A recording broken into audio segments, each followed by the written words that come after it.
the content we're going to be learning about is going to be looking at the idea of social media and what impact, if any, does it have on the political process. Sort of the Arab Spring, these revolutions and protests throughout North Africa and the Middle East, and so that's going to be a bit of the content that we'll be looking at today. So as a way of framing it, the question is, does social media alter and enhance civic participation? Before we do that, just a quick note on this app. This is Keynote, and some of you are probably familiar with Keynote or the Word version of PowerPoint. And I've used this in classes this year, and the students have found it to be really enjoyable and probably a little more interesting than Keynote on a Mac, just because it's so tactile. You can really manipulate images with your hands. So this is an example of that. You can embed video and photo as well.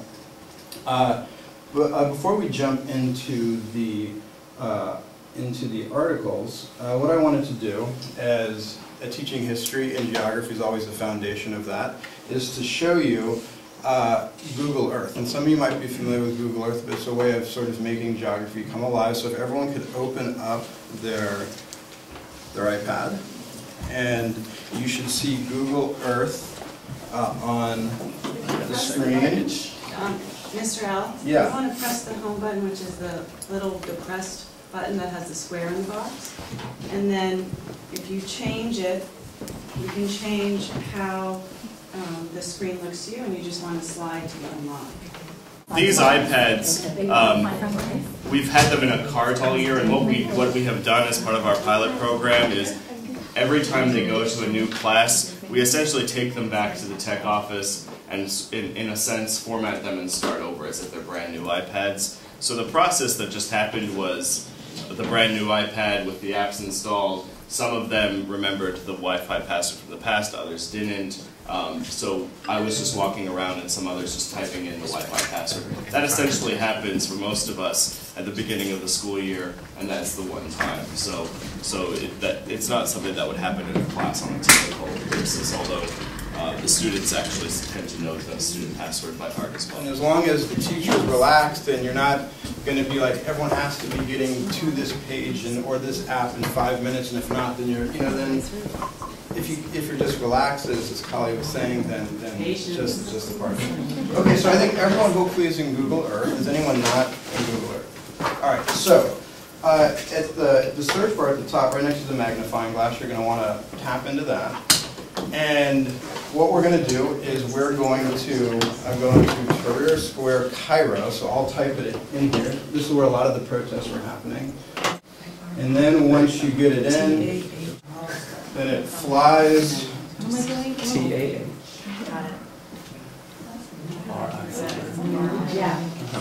Square. Because it has, in addition to being able to fly in, if you look at the layers at the left-hand corner, you tap on that.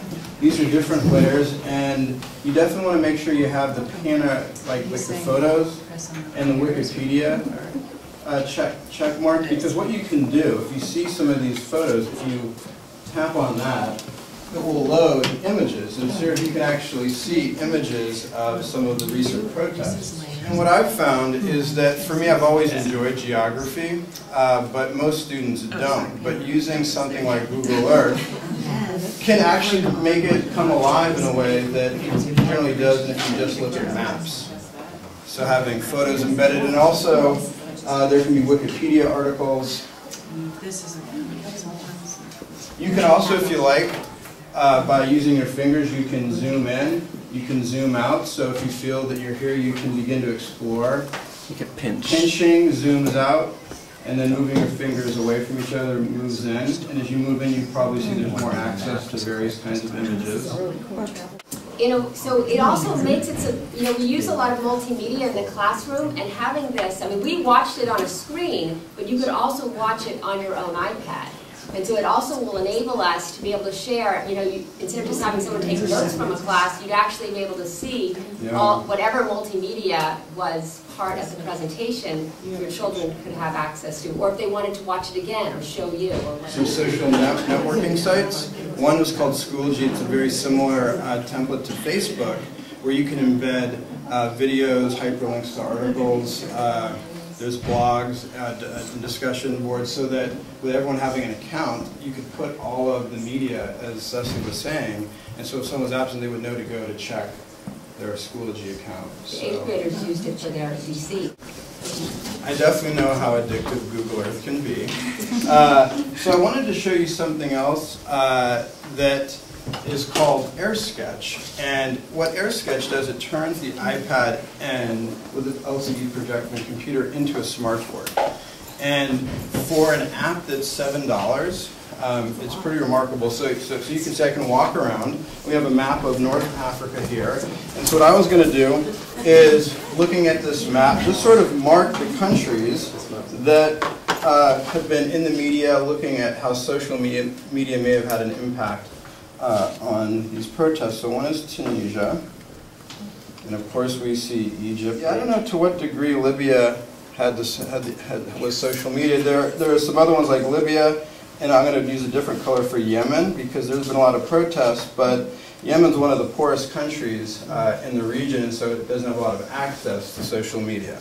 But this was just meant as a way to be able, you can upload articles, you can upload photos as you see here, and then mark it up. And then you can also save them, and the ability to sort of move around the room, and then you could even have students be able to sort of mark up if it was a map, if it was a photo, if it was an article of some sort of kind. So this is another example that I think would be very useful in a variety of classes. I'm going to just piggyback a little bit on that. Earlier in the year with the 6th graders, this year we did some soil samples, and they learned how to use the specimen microscope. They learned how to fine tune it, how to look at all these different things. They looked at soil and sand and gravel, and they loved it. And of course, as soon as they had their playtime, they were looking at scabs and cuts and anything else. But a part of this is that I have a microscope that takes a picture of an image. And I could have all the students looking at that same image on their iPads. They could take a picture of it, and then they could use it in iSketch or Note Shelf, and then they could identify different parts. What is the organic matter in this soil sample? They could circle it and take notes.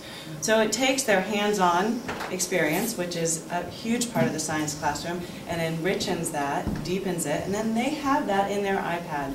So if they have a quiz, or if they're like, well, what did that look like? Then they can just open it right up, and they have it right there in their stuff. They don't have to try to remember what I looked at, what I fine-tuned. And when we played with the microscope in class, it's a tool that I'm testing out.